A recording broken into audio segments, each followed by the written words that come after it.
প্রশ্ন তুলতে গেলে দেশদ্রোহী যদি হতে হয় তাহলে আমরা প্রত্যেকে দেশদ্রোহী। যে কেন একজন খুন হলো সেই উত্তরটা আসবে, তার কারণ একটি বিদ্যালয়ের ইনফ্রাস্ট্রাকচার ছিল না, তার কথা বলে একজনকে হত্যা হতে হয়েছে। ইতিমধ্যেই যুবকের সঙ্গে কথা বলেছেন মমতা বন্দ্যোপাধ্যায়। ভিডিও হয়েছে?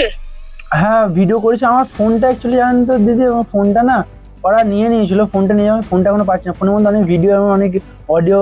একটা কাজ করো, সব কাগজপত্র তুলে, সার্টিফাইড কপি তুলে, পোস্টমর্টম রিপোর্ট তুলে তুমি আমার এখানে চলে এসো। প্রশ্ন তোলার আর কোনো স্পেস নেই ভারতবর্ষে। প্রশ্ন তুলতে গেলে এইটা জেনে তুলতে হবে যে আমি কালকে আর বাড়ি ফিরতে পারবো না। প্রশ্ন তুলতে গেলে এটা আমায় জেনে ফিরতে হবে যে কালকে আমার বাড়িতে একটা এফআইআর এর নোটিশ আসবে। डरिए मत, इन लोगों से हमें डरना नहीं है। हम सब लोग पूरे देश भर के कॉकरोचेस से हम ये आह्वान करते हैं कि आप लोग शिक्षा की लड़ाई लड़ रहे हो, आपको इनके गुंडों से डरने की जरूरत है। ভাবতে পারছেন এরকম একটি রাজ্যে আমরা থাকছি, যে রাজ্যে শুধুমাত্র দিল্লির সিজেপি আন্দোলনে যুক্ত হওয়ার জন্য একটি যুবককে আক্রমণ করা হয়, শুধুমাত্র স্কুলের পরিকাঠামো পরিবর্তনের দাবি তোলার জন্য একজন যুবকের বাবাকে পিটিয়ে হত্যা করে দেওয়া হয়। কনফিডেন্সটা বেশ লো দেখছি। রিসেন্টলি টেস্ট করিয়েছো? হ্যাঁ ডাক্তারবাবু, প্রি টেস্টের পরের দিনই করিয়েছি। ও, তুমি মাধ্যমিক দেবে? তাহলে মক টেস্ট করো। এই নাও মৌলিক লাইব্রেরি সম্রাট এক্সক্লুসিভ মক টেস্ট পেপার। এতে পাবে প্রতিটি বিষয়ে অধ্যায়ভিত্তিক গুরুত্বপূর্ণ নমুনা প্রশ্নপত্র, ইংরেজি, গণিত, আনসিল লেখার বিস্তারিত টিপস আর প্রতিটি সাবজেক্টের এক্সপার্ট ওপিনিয়ন, যা তোমার কনফিডেন্সকে ফিরিয়ে আনবে মাধ্যমিকের আগে। সম্রাট এক্সক্লুসিভ মাধ্যমিক মক টেস্ট পেপার, এক্সামের কনফিডেন্স বুস্টার। শুধুমাত্র নিজের এলাকায় বাঁকুড়ার ইন্দাসের স্কুল ঠিক করো, যে ককরোচ জনতা পার্টির কর্মসূচি, সেই কর্মসূচির অধীনে সেই স্কুলে গিয়ে স্কুল পরিকাঠামো ঠিক করতে বলেছিলেন এই যুবক, এবং সেখানে তিনি কথা বলেছিলেন প্রধান শিক্ষকের সঙ্গে। তিনি যখন বাড়ি ফিরলেন, বাড়ি ফিরেই শুনছেন যে তাকে একদল দুষ্কৃতী আক্রমণ করতে এসছে, এবং সেই আক্রমণ থেকে তিনি পালিয়ে বাঁচলেও বাঁচতে পারেননি তার বাবা। এমনকি হাসপাতালে চিকিৎসা করতে নিয়ে যেতেও দেওয়া হয়নি তাকে। बहुत क्लियरली बताता है कि इंदस पुलिस थाना भाजपा के गुंडों के साथ मिला हुआ था और वो चाहता था कि अब्दुल को और उसके परिवार के साथ हिंसा हो, इसके परिवार को मार दिया जाए। अभी भी बहुत सारे ऐसे लोग हैं जो अब्दुल ने, उनकी मदर ने आइडेंटिफाई किए हैं, जिनको अभी तक पुलिस ने गिरफ्तार नहीं किया है। हम पुलिस को, बंगाल पुलिस को 10 दिन का समय दे रहे हैं, उसके बाद हम जिला कार्यालय का घेराव करेंगे। दादा, शुभेंदु अधिकारी तो कह रहे हैं कि जो भी हो इसमें संलिप्त है उन पर कार्रवाई की जाएगी। भरोसा है कि शुभेंदु अधिकारी जी? नहीं, देखिए 10 दिन में देख लेंगे, नहीं होगा तो फिर हम देख लेंगे। फिर बंगाल के सारे कॉकरोचेस इकट्ठा होंगे। इन लोगों को लग रहा है कि डरा धमका कर ये हमको शांत कर देंगे। हम इनके डर से डरने वाले नहीं हैं, इनकी हिंसा से डरने वाले नहीं हैं। बंगाल का एक एक व्यक्ति जिसका शिक्षा से सरोकार है, मैं आप लोगों से रिक्वेस्ट करता हूं कि अपने आसपास के सरकारी स्कूलों को विजिट कीजिए, डरिए मत। মুখ্যমন্ত্রী শুভেন্দু অধিকারী প্রতিশ্রুতি দিয়েছেন, छुपाने का कोई बात नहीं है। जो इंसिडेंट हुआ उसका गांव में हुआ, सरकार कार्रवाई करेगा, स्ट्रांग कार्रवाई करेगा। কিন্তু ব্যবস্থা কতটা নেওয়া হবে সেই প্রশ্ন তুলছেন, সেই হতাশা দেখাচ্ছেন খোদ পরিবারের সদস্যরা। সেই আন্দোলন এবং সেই আন্দোলনের প্রভাব কিন্তু এসে পড়েছে কলকাতাতেও। কি বলছেন কলকাতার ছাত্রছাত্রীরা? ইতিমধ্যেই যাদবপুর সহ কলকাতার একাধিক এলাকায় বাম ছাত্র যুব সংগঠন, এসএফআই এবং আয়েসা সহ একাধিক সংগঠনরা ইতিমধ্যেই কিন্তু সুর চড়িয়েছেন। কথা বলবো তাদের সঙ্গে, কি বলছেন তারা শুনবো। বাঁকুড়ায় এমন একটি ঘটনা ঘটলো, এবং সেটাকে ঘটনা বলা যায় না, দুর্ঘটনা বললেই ভালো হয়। সেখানে আমরা দেখতে পাচ্ছি যে একজন ব্যক্তি, তিনি শুধুমাত্র শিক্ষা পরিকাঠামো পরিবর্তনের দাবি তুলেছিলেন। আজ শুধুমাত্র সিজেপির সঙ্গে যুক্ত থাকার কারণেই কি এত বড় আক্রমণ, তার বাবাকে খুন হতে হচ্ছে? দেখুন, স্পষ্ট বিষয় এখানে যে বিজেপি চায় না, বা আরএসএস আরও ভালো করে বললে চায় না যে দেশের মধ্যে কোনো রকমই তাদের বিরুদ্ধে স্বর থাকুক। সেই কারণে যে সিজেপি আন্দোলন তৈরি হয়েছিল, মূলত বিজেপির যে দুর্নীতি, এনটিএকে যেভাবে তারা দুর্নীতির একটা অস্ত্র হিসেবে ব্যবহার করছে, সেখান থেকে এই আন্দোলন তৈরি হয়েছিল নিট দুর্নীতির বিরুদ্ধে। সেখানে হচ্ছে যে যারা অংশগ্রহণ করেছে তাদের উপর এই আক্রমণ আসলে মানে বিজেপির যে এজেন্ডা, যে তার বিরোধী কোনো স্বর রাখবে না, আর সেটারই একটা স্পষ্ট উদাহরণ এখানে তৈরি করছে আর কি। মানে শুধুমাত্র তার যে কী বলবো, একটা আন্দোলন হচ্ছে, সেখানে হচ্ছে যে একটা গণতান্ত্রিক সরকার হলে কি হয়, যে একটা গণতান্ত্রিক সরকার হলে সে চায় যে তার বিরোধী, মানে মূলত গণতন্ত্রের যা ধারণা যে বিরোধী শট সেখানে থাকবে, কিন্তু বিজেপি আসলে যে এজেন্ডায় চলছে, সে একটা যে নয়া ফ্যাসিবাদী এজেন্ডা নিয়ে চলছে, সেই এজেন্ডায় এটাই মূলত সার্ভ করবে যে এই খুন তার স্পষ্ট উদাহরণ। এটা দুর্ঘটনার থেকেও বেশি আমরা খুন হিসেবেই বলবো, যে একটা পরিকল্পিত রাষ্ট্রীয় শক্তি ব্যবহার করে পুরোপুরি একজনকে খুন করা হয়েছে, যেখানে সে বিরোধী স্বর হিসেবে ছিল, তাকে আক্রমণ করেছে এবং তার পরিবারের উপর আক্রমণ করেছে, মানে একেবারে অল আউট অ্যাটাক তার উপর। মানে আমি একদম বাড়ির থেকে, যেখান থেকে প্রতিবাদ সূত্র হয়, আমরা যেটা বলি যে বাড়ির থেকে একজনের মানুষের কিভাবে এগাবে সে জীবনে, কোন দিকে এগাবে সেটা তৈরি হয়, সেখানেই একদম আক্রমণ এনেছে বিজেপি আসলে প্রতিবাদী সরকে দমানোর জন্য। মুখ্যমন্ত্রী বলছেন যথাযোগ্য ব্যবস্থা নেওয়া হবে, কি আশা রয়েছে, আদৌ কি ব্যবস্থা নেওয়া হবে বলে মনে হয়? প্রথম কথা হলো, আপনি বলবার সময় যে জিনিসটা বলছিলেন শুরুতে, এটি একটি দুর্ঘটনা।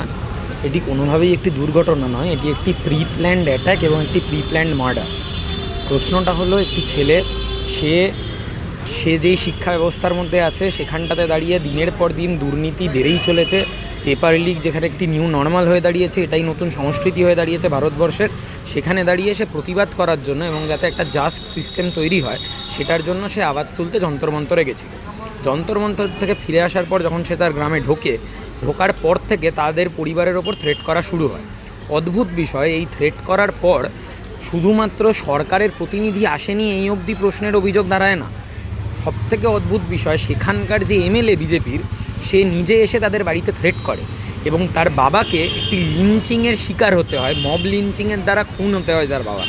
অর্থাৎ প্রশ্ন হলো, একটি ছাত্র যদি আওয়াজ তোলে সে যে সিস্টেমে বাস করছে সেখানে কিছু সমস্যা নিয়ে, তাহলে তার বাড়িতে আসার পর তাকে অ্যাট্যাক্ট হতে হয়, তার মাকে অ্যাট্যাক্ট হতে হয় এবং তার বাবাকে মব লিঞ্চিং করে খুন করা হয়। এটাই আমাদের ভারতবর্ষের নিউ নর্মাল। সেখানে দাঁড়িয়ে আমাদের পশ্চিমবঙ্গের মুখ্যমন্ত্রী সে বড় বড় ডায়লগ দিয়েছিলেন অভয়ার ক্ষেত্রে, মিথ্যে প্রতিশ্রুতি দিয়েছিলেন বাংলার মানুষজনকে, তার মা বাবাকে। ঠিক তেমনভাবেই এখানে দাঁড়িয়ে অদ্ভুত বিষয়, এখানটাতে তো মিথ্যে প্রতিশ্রুতি নয়, এখানে একজন বাবাকে খুন করা হলো এবং তারই এমএলএ, সে যেই স্টেটের মুখ্যমন্ত্রী, সেই স্টেটের এমএলএ, সেই জায়গার এমএলএ তাকে হুমকি দিল এবং তার বাবাকে খুন করার পেছনে হয়তো সেই এমএলএরও হাত থাকতে পারে যদি খুঁটিয়ে দেখা হয়। ফলত মুখ্যমন্ত্রী যেটা বলতে চাইছেন সেটা আদতে কমপ্লিটলি একটা মিথ্যে আশ্বাস, কিছুই করবে না, উল্টে এটাকে ধামাচাপা দেওয়ার চেষ্টা করবে এবং এরকম একটা দৃষ্টান্ত সৃষ্টি করার চেষ্টা করবে যে কীভাবে ছাত্রছাত্রীরা কোনোভাবে প্রশ্ন তুলতে গেলে তাদের গুন্ডা দমন আইন দিয়ে আটকে দেওয়া হয়। কিন্তু আমাদের বক্তব্য সেখানে, আসলে গুন্ডাটা কারা?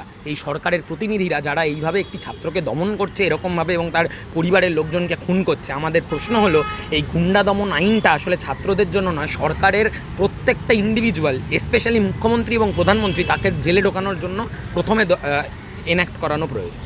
ককরোচ জনতা পার্টির আন্দোলনের প্রথম থেকেই তোমরা একেবারে সমর্থন জুগিয়েছিলে, কিন্তু সেখানে আমরা দেখেছিলাম ককরোচ জনতা পার্টির কিন্তু একটা বড় উদ্দেশ্য ছিল যে এমন একটি ফ্রি স্পেস তৈরি করা যেখানে সকলে প্রশ্নটা তুলতে পারে, যেখানে সকলে একেবারে পরিকাঠামোর বিরুদ্ধে, সরকারি যে সরকারতন্ত্র তার বিরুদ্ধেও প্রশ্ন তুলতে পারে।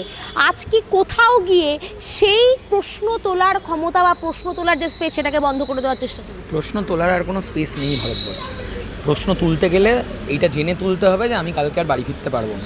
প্রশ্ন তুলতে গেলে এটা আমায় জেনে ফিরতে হবে যে কালকে আমার বাড়িতে একটা এফআইআরের নোটিশ আসবে। প্রশ্ন তুলতে গেলে এটা আমায় জেনে তুলতে হবে যে আমার স্টুডেন্টশিপ কালকে ক্যান্সেল হয়ে যাবে কিছু বলার জন্য। আজকে যে ঘটনাটা ঘটেছে, আগের দিন আপনি যে ঘটনাটা বললেন তার বিরোধিতা করেছি। যাদবপুর বিশ্ববিদ্যালয়ে এর আগেই আমরা একটু আগেই একটা বিক্ষোভ কর্মসূচি গ্রহণ করেছি। এই সরকার কাদের, এটা খুব বোঝাটা প্রয়োজন। এই সরকার কাদের? আজকে এই যে কোন ইস্যুতে এই ঘটনাটা ঘটলো, আপনি বললেন যে একটা প্রাথমিক বিদ্যালয়, সেই বিদ্যালয় ইনফ্রাস্ট্রাকচারের এত অসুবিধা, তার জন্য যে বক্তব্য রেখেছে তার বাবাকে আজকে হত্যা হতে হলো, খুন করা হলো। এটা বলাটা খুব দরকার। আজকে এই খবরগুলো আমাদের কাছে কিভাবে পৌঁছাচ্ছে না, কাদের আমাদের কাছে এনে দেওয়া উচিত সেইটা আগে দেখতে হবে। আজকে আমাদের যে মেইনস্ট্রিম মিডিয়া তারা এই খবরগুলো কভার করে না। এই সরকার আমাদের রাজ্যে আসার পর থেকে যে ঘটনাগুলো ঘটেছে, বেশিরভাগ খবরই আমরা পেয়ে উঠি না, সামাজিক মাধ্যমে আমরা পাই। আজকে যখন এই খবরগুলো বাইরে যাবে, যখন আমাদেরকে এটা বলতে হবে যে কেন একজন খুন হলো, সেই উত্তরটা আসবে তার কারণ একটি বিদ্যালয়ের ইনফ্রাস্ট্রাকচার ছিল না, তার কথা বলে একজনকে হত্যা হতে হয়েছে।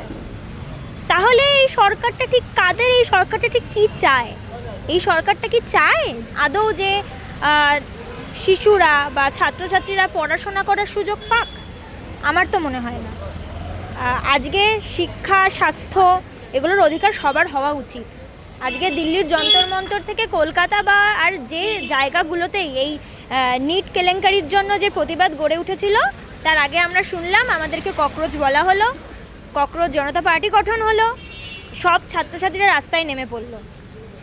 তার আগে যখন ভোট হচ্ছে এই রাজ্যে, তখন আমাদেরই প্রধানমন্ত্রী এই বিশ্ববিদ্যালয়ের ছাত্রছাত্রীদেরকে দেগে এক ধরনের কথা বলল, এই শিক্ষা প্রতিষ্ঠানকে তাক করে কথা বলল। তাহলে এই সরকারটা ঠিক কী চায়? এই সরকার কি আদৌ ছাত্রছাত্রীদের জন্য? এই সরকার কি আদৌ চায় যে এখানকার শিক্ষার্থীদের মেরুদণ্ডটা সোজা থাকুক? তারা কি চায় যে প্রত্যেকে শিক্ষার আলোয় আলোকিত হোক? আজকে শুধু ধর্মেন্দ্র প্রধানের ইস্তফা দিয়ে যে আন্দোলনটা বন্ধ করে দেওয়ার চেষ্টা হলো, কালকেই আমরা দেখলাম নেটের প্রশ্ন ফাঁসের জন্য আবার 3টে এক্সাম নেওয়া হচ্ছে। এই যে ছোট ছোট যে ইস্যুগুলো, ছোট ছোট বলা খুবই ভুল হবে, এই যে বড় বড় ইস্যুগুলো, এই ইস্যুগুলো শিক্ষা কেন্দ্রিক। তাহলে যে বাকি যে বাইরের যে সব জায়গার যে যারা আসে ক্ষমতায়, তাদের তো এটাই দায়িত্ব থাকে যে তার জনগণেরা যেন, প্রত্যেকটা নাগরিক যেন শিক্ষিত হতে পারে, প্রত্যেকটা নাগরিকের যেন ভাত তারা খেতে পারে, খাবারটা যেন তারা খেতে পারে, যেন তারা পড়াশোনাটা করতে পারে। আজকে আমরা এমন একজন আওতায় রয়েছি, এমন একজন রাজত্ব করছে আমাদের ওপরে যে এগুলোই চায় না। আজকে আমাদেরকে নির্ভরশীল হয়ে থাকতে হচ্ছে অন্য দেশের ওপরে। আজকে যখন আমরা শিক্ষার ইনফ্রাস্ট্রাকচার ভেঙে পড়ছে, ভেঙে গুড়িয়ে যাচ্ছে, আমরা যখন আওয়াজ তুলছি, নয় আমাদের বলা হচ্ছে ককরোচ, নয় আমাদের বলা হচ্ছে দিমাগি নকশাল। কিন্তু বুঝে নিতে হবে এটাই যে ছাত্ররা থেমে থাকছে না।